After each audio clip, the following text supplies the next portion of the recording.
Hey, welcome back. In this video, we're going to go over how to submit your case for billing and share the sales order. So first, we're going to go to our case. You'll recall that in the first video, we created the case, and in the second video, we marked devices as used. So if we go to our devices used tab, you can see we have our items that we sold, we have our billable total. So the next step is to submit this case for billing. So click on the three dots icon at the bottom, click Submit for Billing. Here, it's going to ask you for signatures as well as a signature from the hospital representative if they're available to do so. So just go ahead and enter that here. And I'll also note up at the top that we have a checkbox here to initiate the request replenishment workflow, which will commence right after we complete submitting the case for billing. We have another video about how to request replenishment. Typically, this happens anytime after a case has been submitted for billing. So please go check out that video next. It'll show you how to go through those steps, but it's a good idea, just convenient to check request replenishment right here so you can take care of that replenishment request immediately following the submission, and you don't have to worry about it and go back and do it later. So we're going to hit submit for billing.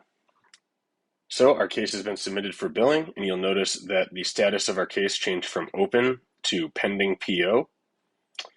That means that once we share the sales order with the facility and they generate their purchase order, the last step will be to enter that PO number, and then it'll be up to the manufacturer to complete billing on this case. But first, we need to share the sales order. So if we go down to the three dots icon in the lower right and hit sales order form, you can download the PDF to your device and then share it using whatever apps or email accounts you have available. So just use the apps on your phone to manage your new file, and you can send that to the facility. And here's an example of what a sales order might look like.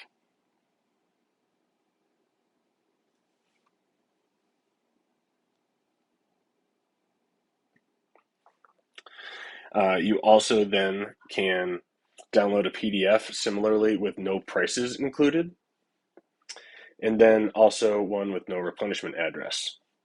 But the last option is probably my favorite, and that's to send the sales order as an attachment from directly inside the system.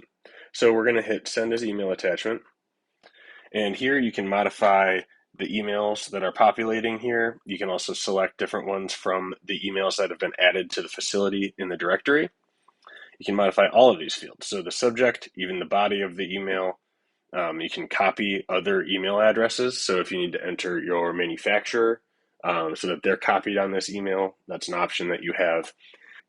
But what's going to happen is this will generate an email to the facility with an attachment of the sales order, a link to download the sales order, and a link for them to enter the purchase order number on their own, which that's a pretty helpful feature.